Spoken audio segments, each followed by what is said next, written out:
Le damos Hoy las sí. gracias al Señor porque nos ha regalado la oportunidad de nuevamente poder reunirnos para poder continuar con esta hermosa enseñanza donde hemos estado hablando las últimas semanas acerca del Espíritu Santo a lo largo de las Escrituras. Hemos visto puntos muy importantes y a su vez delicados en cuanto a la doctrina del Espíritu Santo, porque si nosotros nos damos cuenta, nuestro actuar en nuestro cristianismo, de las tres personas de la Trinidad, la que más ignoramos o la que menos conocemos es al Espíritu Santo. ¿Y qué pasa? Que cuando nosotros no conocemos al Espíritu Santo, nos creamos cualquier tipo de doctrina que gire en torno a Él. Y ese es el gran problema que tiene la Iglesia de Dios, que nosotros no conocemos al Espíritu Santo porque le llamamos Espíritu Santo a muchas cosas, pero no a las que realmente Él hizo. Y por eso el Padre nos ha dado la oportunidad de estudiar esta palabra que es de gran bendición para nosotros, porque la palabra dice que ese espíritu fue el que Dios puso en nosotros y que nosotros somos templo y morada de ese Espíritu Santo de nuestro Señor Jesucristo. Como les mencioné la semana pasada, hoy vamos a estar hablando un tema que es bastante delicado porque nosotros cuando estudiamos este punto somos muy renuentes a aceptarlo con un corazón humilde, y muchas veces lo que hacemos es que nos rebelamos ante esa palabra porque esta palabra nos deja en descubierto a nosotros, pero también deja descubierto a los líderes que tenemos nosotros en nuestras congregaciones. Pero recordemos que nosotros vamos a estar estudiando la palabra de Dios, donde el Señor dejó información para todo lo que nosotros necesitemos en esta vida. Si usted se pone a estudiar la Biblia, usted en la Biblia va a hallar respuesta para todo. Pero por supuesto, para ello hay que hacer un buen trabajo de estudio y dedicarle suficiente tiempo para que el Espíritu Santo nos pueda revelar las cosas ocultas que nosotros no conocemos, así como lo dice Jeremías 33:3. Entonces, hoy vamos a estar hablando de un tema, el cual vamos a estar hablando de algunos movimientos que van en contra del Espíritu Santo, aunque parecieran que vinieran o sean dirigidos o permitidos por el Espíritu Santo. Vamos a iniciar leyendo el mensaje a las iglesias que le da el Señor a través del apóstol Juan cuando le da las visiones sobre el Apocalipsis. Apocalipsis capítulo 2, vamos a leer dos puntos muy importantes a dos iglesias. Bueno, realmente vamos a leer a tres, pero nos vamos a enfocar en dos de ellas a las cuales el Señor le dio unos mensajes muy delicados. Vamos a iniciar primeramente a la iglesia de Pérgamo, Apocalipsis capítulo 2, versículo del 12 al 17. Dice la palabra del Señor: escribe esta carta al ángel de la iglesia de Pérgamo. Este es el mensaje de aquel que tiene la espada aguda de doble filo. Yo sé que vives en la ciudad donde Satanás tiene su trono. Sin embargo, has permanecido leal a mi nombre. Te rehusaste a negarme aun cuando mi fiel testigo Antipas murió como mártir en medio de ustedes allí en la ciudad de Satanás.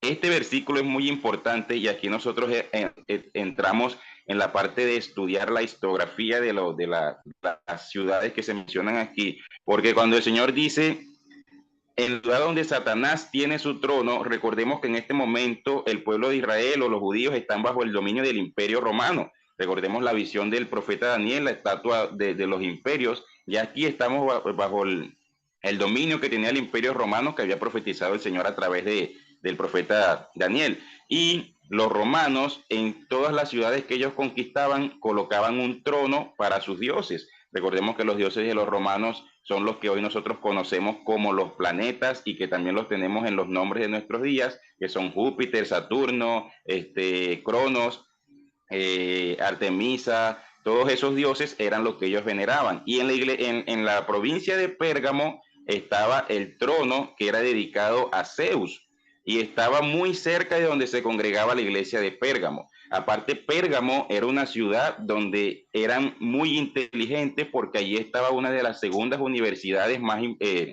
una de las segundas bibliotecas más importantes de la antigüedad después de la de Alejandría.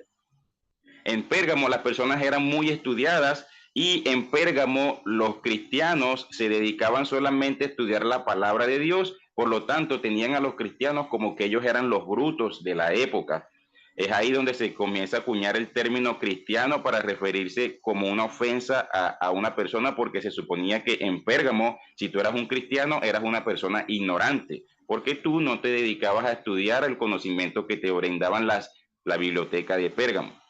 En Pérgamo la biblioteca fue tan importante que por eso es que luego los rollos en los cuales se escribían se dejó de escribir en papiros y se pasa a escribir en pergaminos. Se le dice así porque es un papel que se creó justamente dentro de la ciudad de Pérgamo y fue quien pasó a ser luego el papel donde se inscribían los libros.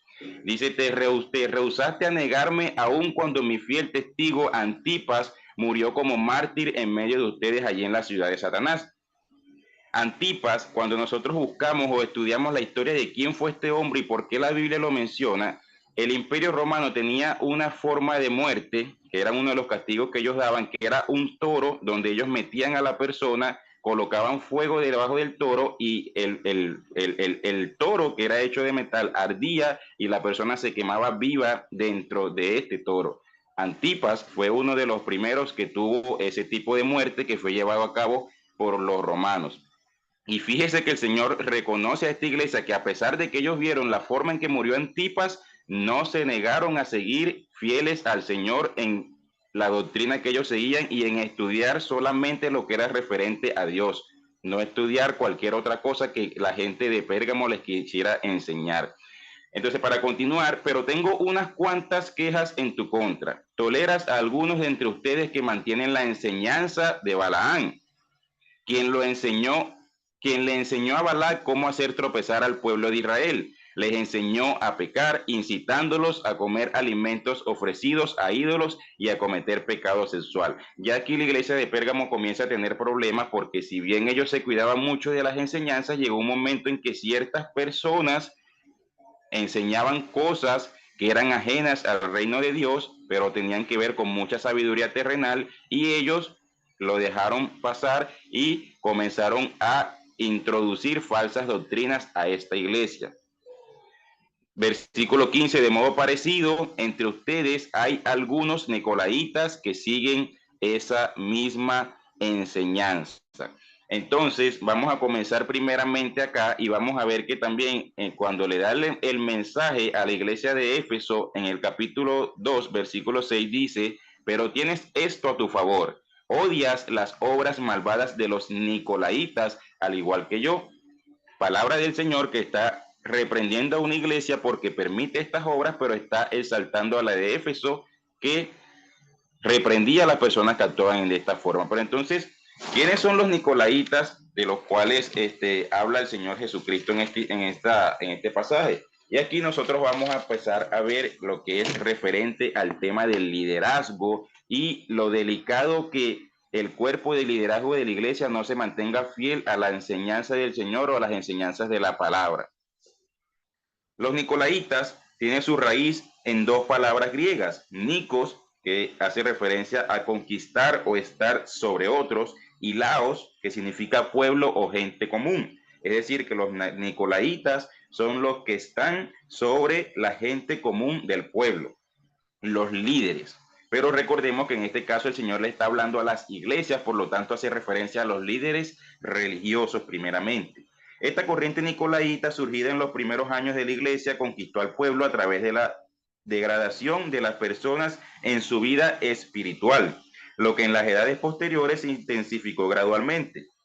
En este sentido sería sinónimo de persona que pervierte las costumbres morales y religiosas. Entonces, para nosotros entender un poco a quiénes se refería el Señor Jesucristo, vamos a ver cómo estaba constituido el liderazgo, digámoslo así, eclesiástico o de lo que era el liderazgo referente al templo en el pueblo de Israel. Y aquí vamos a hablar de tres grupos. Vamos a hablar acerca de quienes eran los fariseos, quienes eran los saduceos y quién era el Sanedrín. Los fariseos eran un grupo legalista. Comenzaron bien, aferrándose a Jehová y a la Torá. Los fariseos fue un grupo que se creó antes del Imperio Romano. Estaba el Imperio Griego, y el Imperio Griego tenía la costumbre de que ellos eran helenistas. El helenismo es cuando un pueblo toma cautivo a otro y lo obliga a hacerse partícipe de sus creencias y costumbres, mezclándolas con las que ellos ya tenían. El emperador de en ese tiempo del Imperio Griego era Alejandro Magno, y el pueblo de Israel fue obligado por Alejandro Magno, algunos de sus oficiales, como fueron Ptolomeo y Seleuco, a unirse a las costumbres de los griegos. Por eso es que el lenguaje principal de los judíos hoy en día es el griego. Pero hubo un grupo de estos que quisieron mantenerse fiel y firme ante la ley o a la Torá del Señor, y ellos adoptaron el nombre de fariseos, que significa separado. Recordemos que el término que se utiliza para santo significa apartado para Jehová. Ellos quisieron mantenerse en ese punto y se colocaron el término fariseo, que significa separado. Tristemente, su interpretación estricta de la ley y la formación de su tradición oral se transformó en una mera religión de prácticas externas. Eran legalistas y estaban muy orgullosos de su propia justicia. Aún así, los fariseos eran el grupo religioso más respetado por el pueblo. Eran el partido del pueblo, no como los aristócratas, los saduceos, que ya vamos a ver quiénes eran. Se aproxima que había alrededor de 5.000 fariseos durante la época de Cristo, entre 500.000 judíos. Los mencionados por nombre en el Nuevo Testamento son Nicodemo, Gamaliel, Pablo y probablemente José de Arimatea, algunos de los fariseos que nos menciona la enseñanza. Estamos hablando de los líderes religiosos de la época de Cristo. El otro grupo eran los saduceos, que eran los racionalistas. A diferencia de los fariseos, los saduceos eran un grupo exclusivo, eran personas que eran un poco más pudientes. Ellos tenían un mayor poder adquisitivo en cuanto a dinero, y a diferencia de los fariseos, que cualquiera podía ser un fariseo, los saduceos eran un grupo exclusivo, porque ellos solamente, para ser un saduceo, tú tenías que ser descendiente de un sacerdote o de un saduceo ya confirmado. Entonces, los saduceos eran lo contrario a los fariseos, porque mientras que los fariseos eran muy legalistas y apegados a la ley, ellos eran un poco más permisivos, o lo que hoy en día se le conoce como un poco más liberales. Ellos aceptaban a cualquier persona que quisiera proclamar el nombre de Dios. Entonces siempre había esa controversia entre fariseos y saduceos. Por eso ustedes ven que el Señor Jesucristo muchas veces decía que ellos mismos estaban en disputa entre ellos, porque entre fariseos y saduceos se tiraban, aunque ellos eran los líderes religiosos que representaban al templo. Y en este punto hablamos del Sanedrín, quienes eran los líderes religiosos, que también se llamaba el concilio, y era un grupo de 71 líderes espirituales compuesto por 70 hombres entre fariseos y saduceos, más el sumo sacerdote, que intentaba arraigar sus orígenes a los 70 jueces que eligió Moisés. Pero es más probable que comenzó durante el exilio. Los miembros se reunían diariamente, excepto durante las fiestas y los sábados, y eran responsables de establecer la ley judía, puesto que estaban bajo control romano. No tenían la autoridad para ejecutar una sentencia de pena de muerte, pero tenían mucha influencia. Nicodemo y José de Arimatea eran miembros del Sanedrín. Ahora vamos a la Biblia. Ya vimos lo que es el significado de lo que eran los líderes religiosos o estos nicolaitas a los cuales hablaba el Señor Jesucristo, y ahora nos vamos a ir a la Biblia para que ustedes vean cómo el Señor Jesucristo le habla a estos hombres, y vamos a leer Mateo 23. Mateo capítulo 23. Dice: Jesús critica a los líderes religiosos. Si usted puede leer, seguir la enseñanza en su Biblia, en su mano, excelente. Yo la voy a leer en la Nueva Traducción Viviente. Entonces Jesús les dijo a las autoridades y a sus discípulos: los maestros de la ley religiosa y los fariseos son los intérpretes oficiales de la ley de Moisés. Por lo tanto, practiquen y obedezcan todo lo que les digan, pero no sigan su ejemplo, pues ellos no hacen lo que enseñan. Aplastan a la gente bajo el peso de exigencias religiosas insoportables y jamás mueven un dedo para aligerar la carga. Todo lo que hacen es para aparentar. En los brazos se ponen anchas cajas de oración con versículos de la Escritura y usan túnicas con flecos muy largos. Y les encanta sentarse a la mesa principal en los banquetes y ocupar los asientos de honor en las sinagogas. Les encanta recibir saludos respetuosos cuando caminan por las plazas y que los llamen rabí, pero no permitan que a ustedes nadie los llame rabí porque tienen un solo maestro y todos ustedes son hermanos por igual. Los nicolaitas, la costumbre que estamos viendo aquí es que la palabra nos enseña que ellos aman tener el control y dominar intelectualmente a las masas. Ellos se ponen títulos de grados como, por ejemplo, si lo llamamos a este tiempo, el maestro, el profeta, el ungido, el apóstol, y les encanta que la gente los admire y los reconozca bajo ese término. De hecho, hay personas hoy en día que si por lo menos yo fuera pastor y alguien me dice, Adonis, dice, no, ¿cómo tú me vas a decir Adonis? Tienes que decirme Pastor Adonis. Entonces, y ahí nosotros estamos viendo cómo el Señor está reprendiendo estas prácticas de estos hombres. Pero no permitan que a ustedes nadie los llame rabí porque tienen un solo maestro y todos ustedes son hermanos por igual. Además, aquí en la tierra no se dirijan a nadie llamándolo Padre, porque solo Dios que está en el cielo es su Padre espiritual. Hoy en día hay muchas iglesias donde le dicen Padre al pastor. Y bueno, ya aquí vemos que la Biblia dice que no hagamos ese tipo de cosas. Y no permitan que nadie los llame maestro, porque ustedes tienen un solo maestro, el Mesías. Por lo menos en este caso, ustedes ven que cuando la persona me dicen que yo soy maestro, yo a eso ni siquiera respondo, porque eso es a lo que llama la Biblia. Aunque muchas personas reconocen que Dios me dio el ministerio de maestro, yo no respondo cuando alguien me dice que tú eres maestro, porque la Biblia me dice que no permitamos esas cosas. El más importante entre ustedes debe ser el sirviente de los demás, pero aquellos que se exaltan a sí mismos serán humillados y los que se humillan a sí mismos serán exaltados. Y aquí vamos con los ayes en contra de los fariseos, donde el Señor comienza a reprenderlos. ¿Qué aflicción les espera, maestros de la ley religiosa y fariseos hipócritas? Pues les cierran la puerta del reino del cielo en la cara a la gente. Ustedes no entrarán ni tampoco dejan que los demás entren. ¿Qué aflicción les espera a ustedes, líderes de la ley religiosa y fariseos hipócritas? Con todo descaro engañan a las viudas y se apoderan de sus propiedades y luego pretenden ser piadosos al hacer largas oraciones en público. Por esta causa recibirán un severo castigo. Algo que estamos viendo muy común hoy en día es estas personas que son invitadas a otras iglesias y predican y dicen pasen a los enfermos adelante y luego le dicen a la gente trae tu ofrenda porque hay que honrar al profeta, hay que honrar el manto profético. O personas como no voy a decir el nombre, pero yo he visto ciertos predicadores que son muy famosos en internet y veía una prédica de uno de ellos que decían, una vez fui a una campaña y le oré a un pastor y le sané a los enfermos y cuando me dieron la ofrenda me dio unos míseros $200. $200 después que yo te sané a tanta gente que no sé qué. Esas son las obras de los fariseos, esas son las obras de los nicolaitas que el Señor Jesucristo dice que aborrece. Por eso les dice, con todo descaro engañan a las viudas y se apoderan de sus propiedades y luego pretenden ser piadosos al hacer largas oraciones en público. Después que roban a toda la iglesia, que hay personas que le entregan carros, casas y propiedades, después hacen una gran oración para tirárselas de muy espirituales y que te están bendiciendo, pero realmente el Señor Jesucristo aborrece estas prácticas.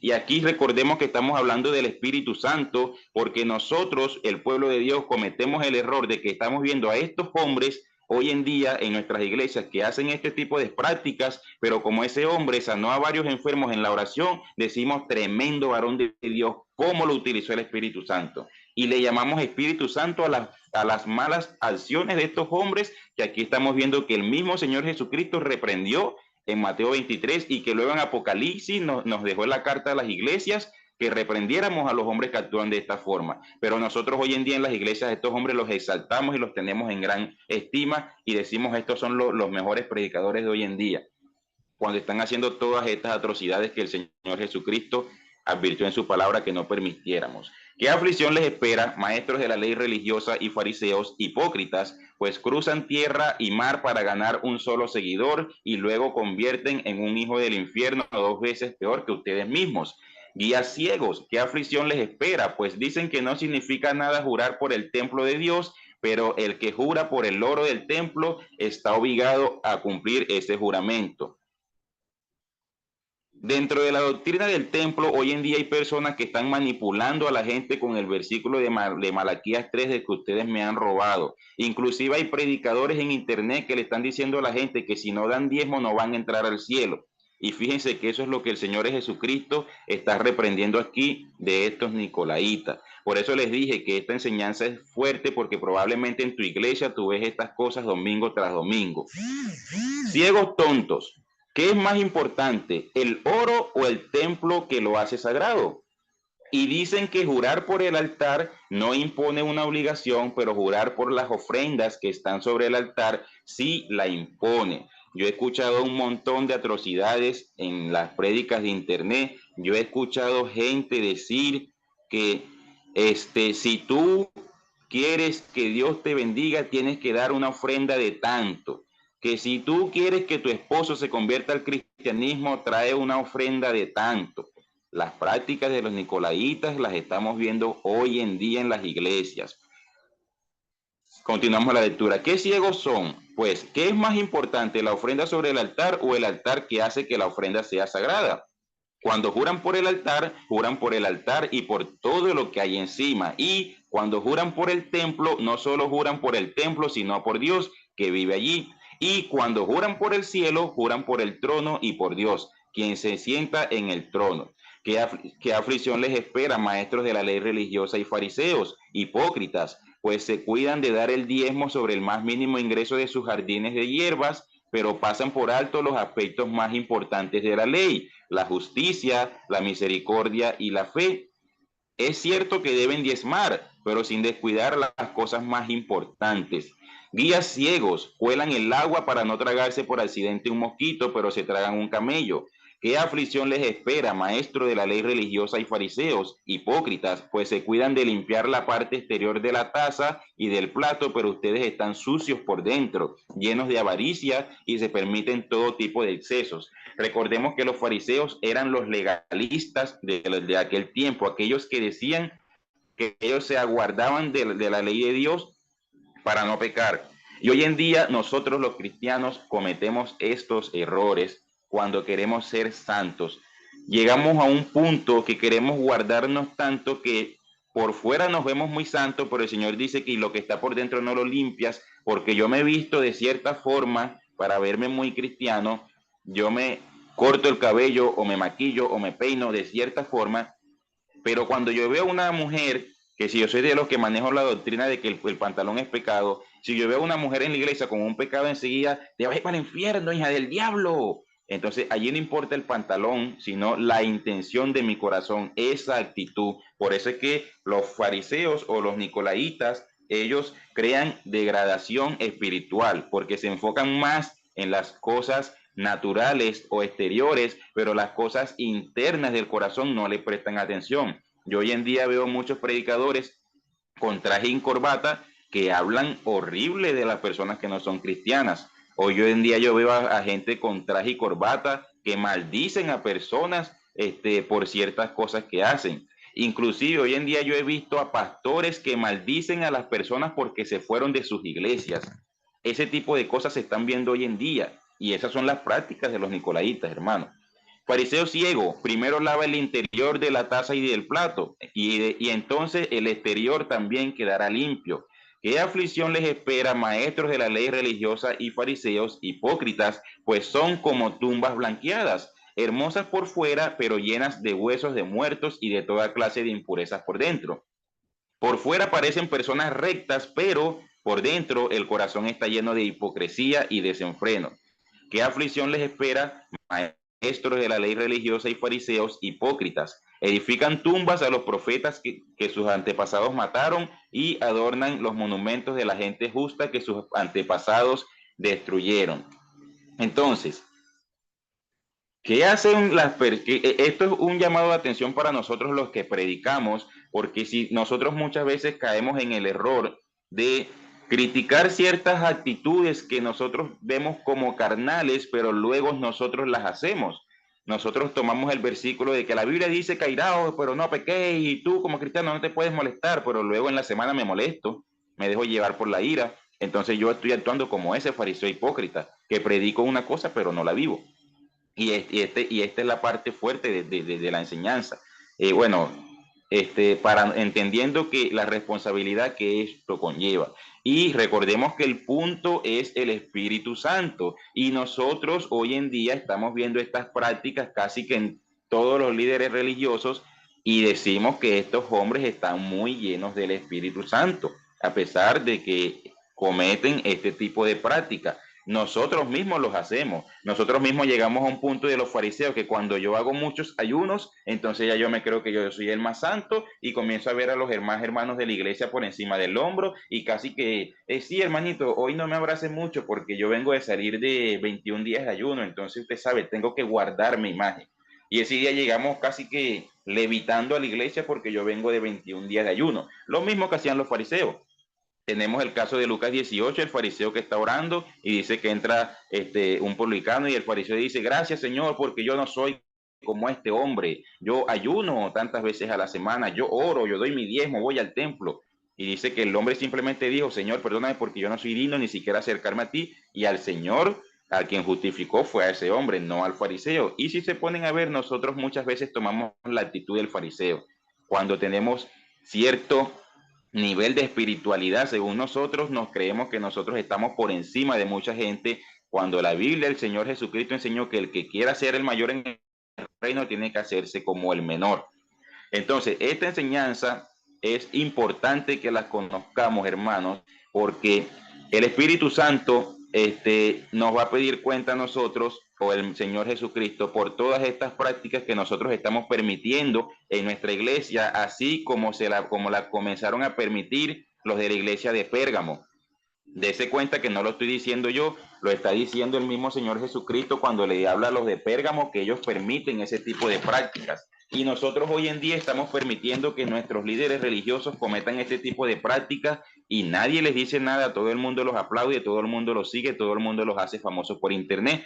Cuando la Biblia enseña que si nosotros vemos que los líderes están actuando en contra de la palabra, la iglesia tiene la autoridad para reprender a estos líderes y hacerlos volver a ser fieles a las escrituras. Entonces, tenemos en primer punto a los nicolaitas, pero en ese mensaje a la iglesia de Pérgamo también vemos la reprensión a que ellos permitían que ciertos hombres siguieran las costumbres de Balaán. La historia de Balaán nosotros la tenemos en Números 22 al 24, estos dos capítulos, estos tres capítulos, 22, 23, 24, hablan acerca de lo que fue el movimiento de Balaán. ¿Qué pasa? Que nosotros cometemos el error y muchas veces nosotros decimos que Balaán era un profeta de Dios, pero cuando nosotros analizamos a Balaán, Balaán no era un profeta de Dios, Balaán era moabita y en Moab habían, una de las costumbres de Moab era la hechicería. Como nosotros vemos que Dios le habló a Balaán, y que a Balaán dice, el Señor me dijo que no maldijera a Israel, nosotros creemos que Balaán era un profeta de Dios, pero Balaán fue un hechicero que contrató el rey de Moab para que maldijera al pueblo de Israel, y él le dijo, al que tú bendices es bendecido, a quien tú maldices es maldecido. Por eso es que nosotros vemos que Balaán, cuando ve que la burra le habla, él no se sorprende. Cualquiera de nosotros, por muy espirituales que seamos, hoy a mí mi perro me habla y yo me asusto, hermano. Pero este hombre le habló una burra y él siguió como si nada, hasta conversó con la burra. ¿Por qué? Porque él estaba acostumbrado de todas las cosas que él veía cuando él hacía sus hechicerías. ¿Qué pasa con el tema de Balaán? Que Balaán, siendo un hechicero, levantaba altares para que Dios cumpliera lo que le estaba pidiendo el rey Balac en él. ¿Qué hacía Balaán? Le decía a Balac, ve a tal sitio, pon allí 7 altares, haz sacrificios para que Dios dé respuesta. Y después que el Balac hacía los sacrificios, iba ante Dios y le decía, Señor, mira lo que me está pidiendo Balac. ¿Cuál es la doctrina de Balaán? Y va a sonar duro lo que te voy a decir, hermano. La doctrina de Balaán estos tiempos es, tú quieres una casa, haz un ayuno y pídele a Dios que te dé esa casa. El ayuno no se usa para eso, hermano. El ayuno no es para nosotros romperle el brazo a Dios. El ayuno no es para que Dios me cumpla mis deseos y mis ordenanzas. O si no, hermano, usted quiere un carro, haga 3 noches de vigilia. Entonces la gente comienza a orar para obligar a Dios que le dé el carro porque, Señor, yo hice 3 noches de vigilia. Esa es la doctrina de Balaán. Tomar lo sagrado de Dios y llevarlo al punto de natural, haciéndonos creer a nosotros que nosotros tenemos la potestad de obligar a Dios a hacer lo que nosotros queremos porque nosotros estamos cumpliendo con esas normas religiosas. Y eso es lo que hoy se está enseñando en las iglesias por montón. Hoy en día hay gente que dice, mi esposo es cristiano porque yo hice tantos ayunos. Está bien, Dios en misericordia respondió y hizo que tu persona llegó a Cristo, pero no fue gracias a los ayunos que tú hiciste, sino por la misericordia de Él. Allí te estamos dándonos la gloria a nosotros mismos porque decimos, gracias a los ayunos que yo hice, que mi esposo hoy es cristiano. Eso es lo que hace Balaán. Estos hombres que tienen estas doctrinas te llevan a que tú le robes la gloria a Dios y te la deja a ti por los sacrificios que tú haces. Por eso el Señor dice que a él no se sorprende por los sacrificios y por la grosura del carnero. Y el Salmo 51:11 dice que a él no le interesan los sacrificios, sino un corazón contrito y humillado. Y hoy en día la doctrina que se está manejando en las iglesias es que mientras más costumbres religiosas tú sigas, tú más tienes el derecho de hablarle a Dios para que Él haga lo que tú quieres hacer. Hermano, usted quiere que su hijo que no es cristiano venga a los caminos de Dios, hágase 7 días de ayuno para que usted vea. Y yo he escuchado gente decir, ¿tú sabes qué le mueve el brazo a Dios? Cuando usted ayuna. Eso es lo que enseña Balaán. Y ahorita vamos a ver el tercer punto, porque el tercer punto también tiene que ver mucho con este tipo de práctica. Recordemos que cuando los fariseos entregaron a Jesucristo, se congregaron entre sacerdotes y ellos hicieron una aglomeración, los que se supone que eran los espirituales, los líderes de la ley, para asesinar a Cristo. Fue el mismo Sanedrín quien se encargó de presentar a Cristo como un criminal para que el imperio romano lo asesinara, y por eso lo llevaron ante Pilatos, porque como vimos el Sanedrín tenía la autoridad para juzgar a las personas pero no de asesinarlas. ¿Qué hicieron ellos? Fueron ante Pilato, y estando ante Pilatos, dice que cuando Pilato preguntó que por qué querían asesinar a Cristo, dice que los fariseos le empezaron a decir a la gente que gritara crucifíquenlo. Ellos le decían a la gente que gritaran que liberara a Barrabás y que asesinaran a Cristo. Los líderes religiosos, el Sanedrín, fueron los que hicieron eso. Ellos fueron los que llevaron a Cristo para que fuera asesinado. Y es muy importante, hermano, porque entonces, ¿dónde queda el Espíritu Santo si yo digo que lo que Dios hizo en mí fue por medio del ayuno que yo hice? ¿Dónde queda el Espíritu Santo? Otra de las formas en las cuales se está pervirtiendo las cosas sagradas de Dios es que la gente piensa que la espiritualidad o la santidad se consigue por hacer este tipo de práctica.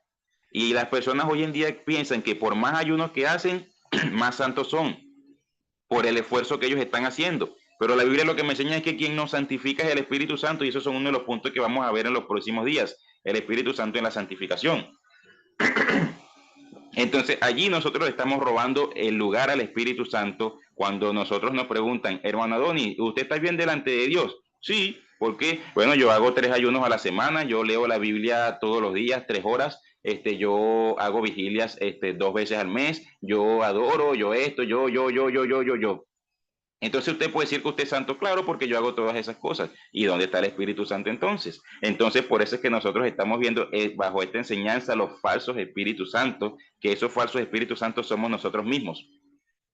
Esos falsos Espíritus Santos, hermanos, somos nosotros mismos. Nosotros mismos nos convertimos en falsos Espíritus Santos cuando tomamos las cosas sagradas de Dios y las hacemos a nuestra manera. Y ya vimos a los nicolaitas, que eran los fariseos, los saduceos y el Sanedrín, y también vimos a Balaán, a la gente que hoy en día hace las cosas como las que hizo Balaán. Yo quiero que Dios me dé tal cosa, entonces yo voy a hacer esto para que Dios me lo dé. Yo quiero que Dios me dé un carro nuevo, yo voy a hacer una semana de ayuno para que Dios me dé el carro. Lo que hizo Balaán. Tú quieres que Dios me haga maldecir a Israel, levanta 7 altares, sacrifica tantos animales, y después yo voy y le pido a Dios que me dé autoridad para maldecir a Israel. Mira, Balac, Dios me dijo que no puedo maldecir a Israel. Bueno, Balaam, vámonos para otro sitio. Bueno, párate allá, haz 7 altares más, sacrifica tantos animales y yo voy a ir nuevamente por donde Dios. ¿Qué estaba haciendo Balaam? queriendo doblegar el brazo de Dios por los sacrificios que estaba haciendo el rey. Lo mismo que muchas veces hacemos nosotros, porque hacemos ciertos sacrificios, creemos que estamos en la autoridad de obligar a Dios a que Él haga lo que nosotros queramos. Nunca se te olvide que Él es el Todopoderoso, que Él es el Ser Supremo. Nosotros no estamos en autoridad de obligar a Dios a hacer nada por muchas obras cristianas y religiosas que nosotros hagamos. Mucho cuidado con eso, hermano. Y vamos a ir al último punto, que aquí también es bastante delicado, hermano. Esta enseñanza no es fácil de darla porque esta enseñanza es la que lleva a que las iglesias se volteen contra uno, que inclusive hasta los mismos líderes de las iglesias se ponen en contra de uno cuando uno enseña este tipo de cosas, pero hay que enseñar la verdad que el Señor dejó en su palabra. El otro punto está en Apocalipsis 2, del 18 al 23. La iglesia de Tiatira. Escribe esta carta al ángel de la iglesia de Tiatira. Este es el mensaje del Hijo de Dios, el que tiene los ojos como llamas de fuego y los pies como bronce pulido. Yo sé todo lo que haces. He visto tu amor, tu fe, tu servicio y tu paciencia con perseverancia, y veo tu constante mejoría en todas estas cosas. Pero tengo una queja en tu contra. Permites que esa mujer, esa Jezabel que se llama a sí mismo profetiza, lleve a mis siervos por mal camino. Ella les enseña a cometer pecado sexual y a comer alimentos ofrecidos a ídolos. Le di tiempo para que se arrepintiera, pero ella no quiere abandonar su inmoralidad. Por lo tanto, le arrojaré en una cama de sufrimiento y los que cometen adulterio con ella sufrirán terriblemente, a menos que se arrepientan y abandonen las maldades de ellas. Vamos a ver qué hizo Jezabel para nosotros poder entender a qué se refiere Jesucristo cuando dice esa mujer Jezabel que se hace llamar profetiza, porque por supuesto el Señor Jesucristo nuevamente está haciendo referencia a las obras de esta mujer que hoy en día practican las iglesias.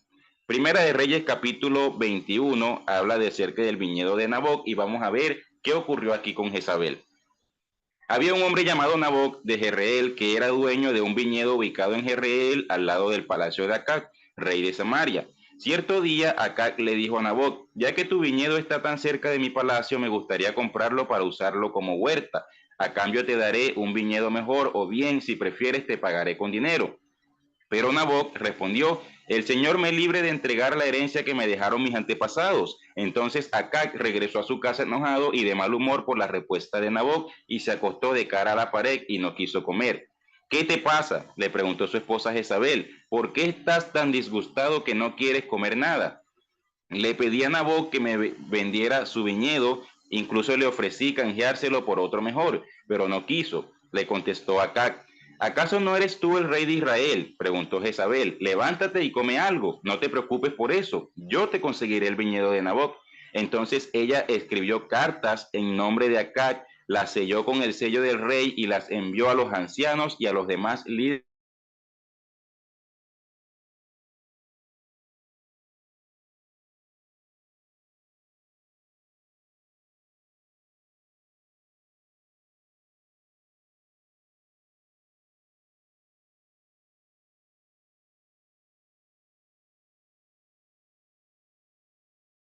de Jezabel.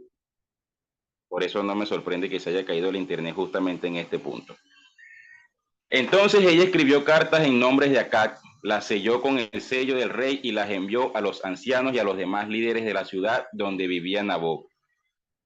Aquí es una parte muy importante que nosotros entendamos, hermano, que la cabeza de la iglesia es Cristo, pero el Señor estableció líderes, como lo dice Efesios 4:11, y la cabeza de la iglesia es Cristo y la cabeza de la mujer es el hombre. Dentro de la iglesia hay un liderazgo que es hombre-mujer, los pastores, pero la mujer tiene que estar sujeta al hombre. La mujer, como lo dijo Pablo, no puede enseñar por encima del hombre. Y ustedes saben que yo no estoy en contra del ministerio pastoral femenino, porque en Joel 2:29 el Señor dice que derramaría su espíritu sobre toda persona y no haría distinción entre hombres y mujeres. Pero aunque esto lo diga la palabra, nosotros tenemos que respetar los principios que Dios estableció, y Dios estableció que el hombre es la cabeza de la iglesia. Hoy en día hay iglesias que no tienen una figura pastoral masculina, son dirigidas únicamente por una mujer. Allí hay un error, porque la mujer tiene que sujetarse a su cabeza, que es su esposo. Y hay iglesias donde hay un pastor, pero el pastor no es la voz principal de la iglesia, sino la mujer. Se los digo porque yo salí de una de ellas. En la iglesia donde yo estaba, el pastor podía decir que se tenía que pintar la iglesia de azul, pero si la pastora decía que no se iba a pintar de azul, sino de verde, si ya habíamos pintado 3 paredes, había que pintarla nuevamente verde, porque la voz la tenía la pastora, no el pastor. Ella desacreditaba todo lo que decía el pastor. Y vemos aquí que entonces ella escribió cartas en nombre de Acab, la selló con el sello del rey y la envió a los ancianos y los demás líderes de la ciudad donde vivía Naboc. Ella usurpó la autoridad que tenía el rey, que era Acab, y ella, siendo la esposa del rey, puso que ella era la que tenía la autoridad para tomar esta decisión. Y hoy en día, por lo menos MIPI es un ministerio que es de mujeres, y ustedes las mujeres tienen que saber, porque hay mujeres en internet enseñando que Pablo dijo eso porque Pablo era machista, o que la Biblia, pero entonces si Pablo era machista, Pablo estaba haciendo referencia a la ley que Dios escribió. Entonces el primer machista es Dios, porque Dios fue el que estableció el sacerdocio como figura varonil. Y recordemos que al principio hablamos que en el contexto que se escribió estas cartas estaban bajo el gobierno del Imperio Romano, y Roma era un imperio que tenía a la mujer como lo más bajo. En el Imperio Romano la mujer no tenía voz para nada, pero sin embargo nosotros vemos que Jesucristo en muchas oportunidades tuvo ciertas interacciones con mujeres y habló mucho de las mujeres. Tenemos a la mujer serofenicia, tenemos a la mujer samaritana, tenemos a María Magdalena, tenemos a Marta, la mujer del flujo de sangre. En la Biblia hay muchas menciones hacia la mujer, porque Jesucristo o la Biblia, como quien dice, le da nuevamente el valor a la mujer que el Imperio Romano no le daba. Y hoy en día yo he escuchado a pastoras en internet hablando de un feminismo disfrazado en la iglesia, diciendo que Pablo era machista, diciendo que hay hombres en la iglesia que son machistas porque quieren mantener el orden en el liderazgo. Y la Biblia lo que hace es lo contrario. La Biblia no es machista por ninguna parte, más bien la Biblia fue la que le dio valor nuevamente a la mujer, porque mientras que los romanos la desprestigiaban, la Biblia utilizó a una mujer, utilizó a Rahab, utilizó a María para que viniera el Mesías, utilizó a la madre de Juan para que naciera el profeta que iba a abrir el camino para... O sea, si ustedes se dan cuenta, la Biblia le da nuevamente el estatus a la mujer, y la Biblia dice que el Señor utiliza a la mujer, y si ustedes se dan cuenta, lo que más se me oye en las iglesias son las mujeres que los hombres, pero dentro de eso tú tienes que entender cuál es tu posición, y que tú nunca te puedes poner por encima del hombre. Esa es la doctrina de Jezabel, hermano. Se lo voy a decir, y sé que es difícil y es fuerte porque probablemente en tu iglesia pasa, pero una iglesia donde la autoridad principal es la mujer y no el hombre, es una iglesia que se está moviendo bajo la doctrina de Jezabel, hermana.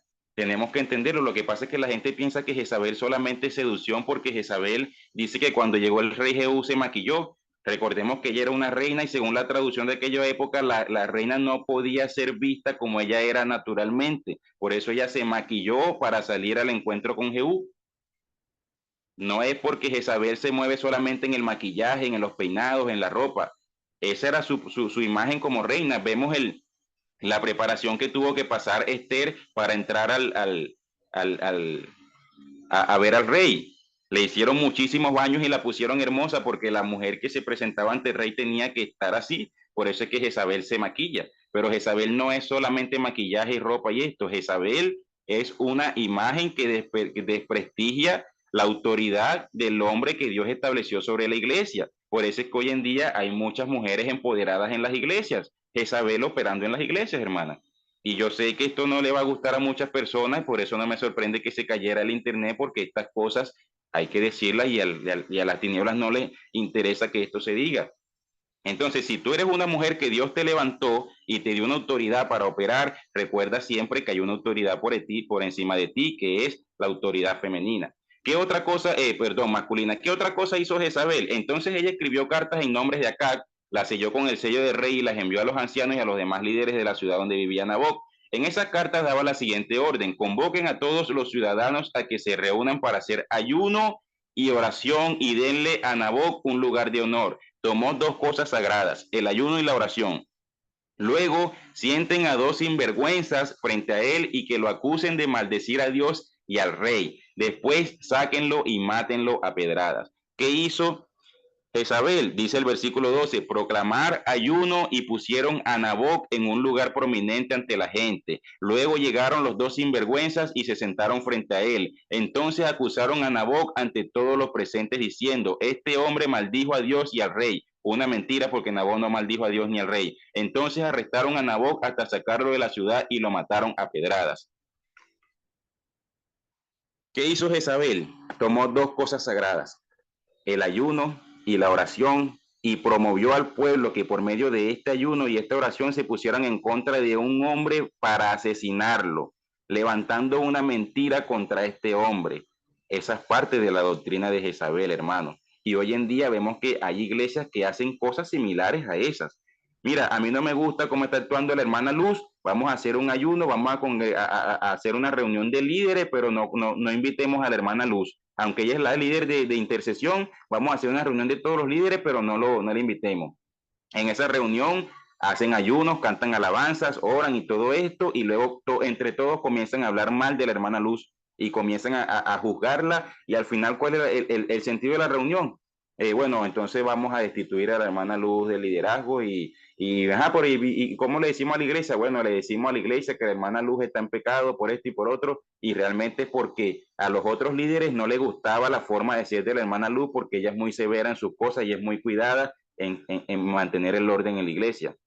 Y como ellos no eran tan cuidados, tenían ese recelo, esa envidia, porque ella se la tira de que ella es la más espiritual.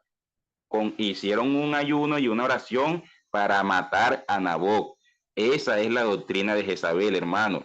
Y hoy en día se está viendo mucho estas cosas en las iglesias. Y de ahí está la pregunta, ¿dónde está el Espíritu Santo? Y sin embargo, nosotros vemos a gente haciendo este tipo de cosas y todavía decimos, esa es una gente que está muy llena del Espíritu Santo. Y la pregunta es, ¿dónde está el Espíritu Santo?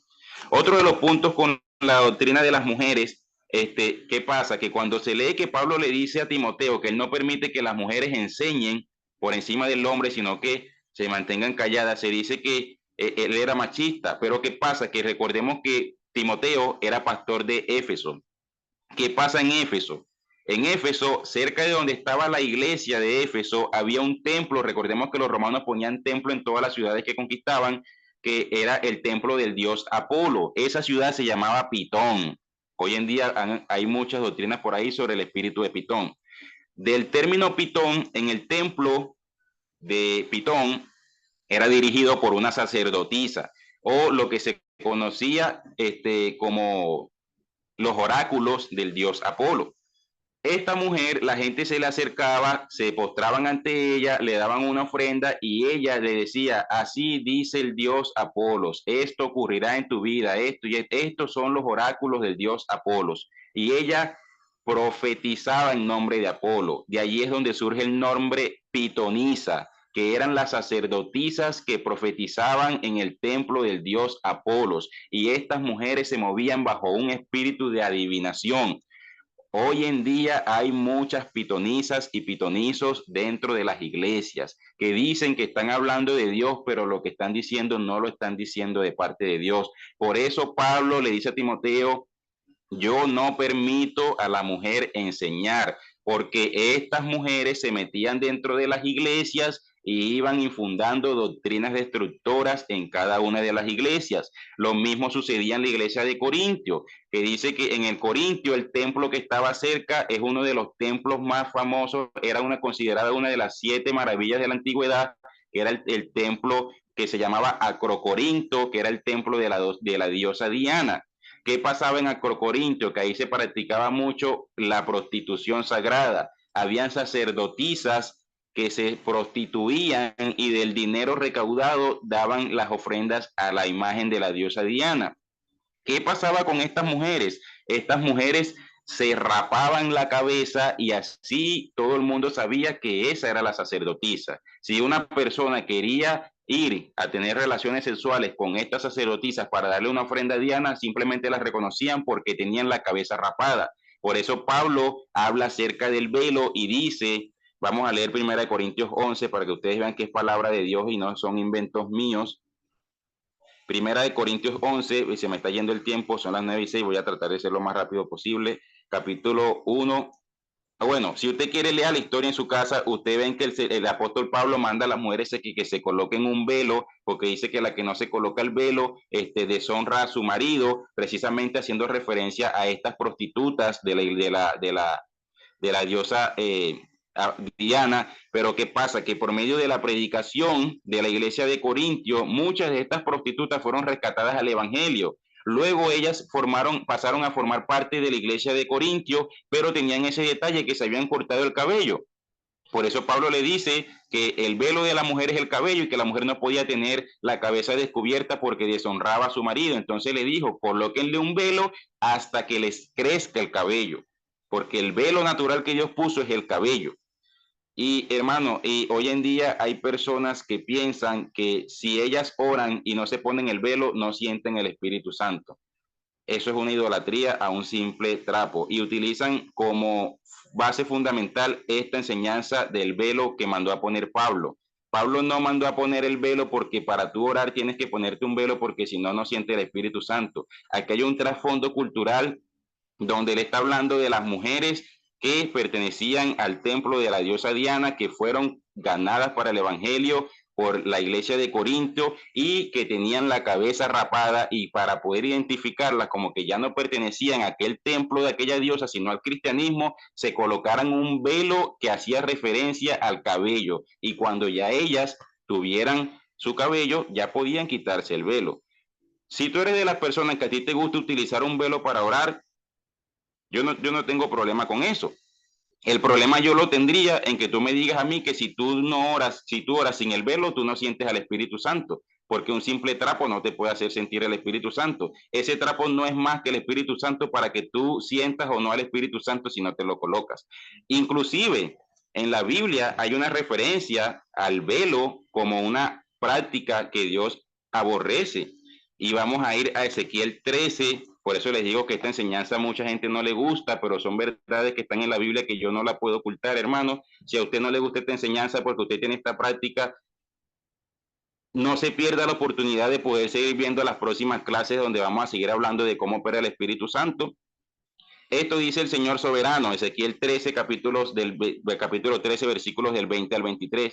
Esto dice el Señor soberano: estoy en contra de sus amuletos mágicos, esos que se usan para atrapar a mi pueblo como a pájaros. Yo se los arrancaré de los brazos y liberaré de mi pueblo como se libera a un pájaro de la jaula.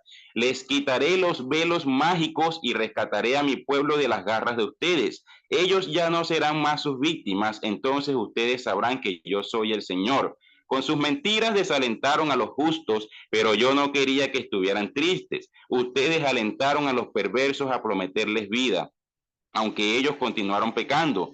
Pero por todo eso, ustedes ya no hablarán de visiones que jamás vieron, ni harán más predicciones, pues yo rescataré a mi pueblo de sus garras, entonces ustedes sabrán que yo soy el Señor. Vuelvo y te digo, si tú eres de las personas que te gusta utilizar velo para orar, yo no tengo problema con eso. ¿Por qué? Porque si el Señor tuviera problema con que no hubiera dejado que las mujeres de Corintios se pusieran un velo, porque esas mujeres cuando tenían su velo también oraban. Pero si tú le vas a dar la obra o el poder del Espíritu Santo a que tú te pusiste un velo, ahí sí tengo que tener problemas contigo, porque la Biblia dice que no nos hagamos imagen y semejanza de las cosas que están en el cielo. Y decir que lo que te da a ti autoridad espiritual es un velo, le estás quitando el lugar al Espíritu Santo. Porque ese lugar lo vino a ocupar fue el Espíritu Santo en tu vida. Sé que a lo mejor no te va a gustar escuchar esto porque a lo mejor alguien te enseñó otra doctrina sobre el velo, pero es la verdad, hermano. Por eso es que el ministerio del maestro a veces no es muy aceptado dentro de las iglesias, porque nosotros tenemos que enseñar la verdad como lo dice la Biblia, no como nos gusta a nosotros a nuestra manera. Pero esa es la verdad.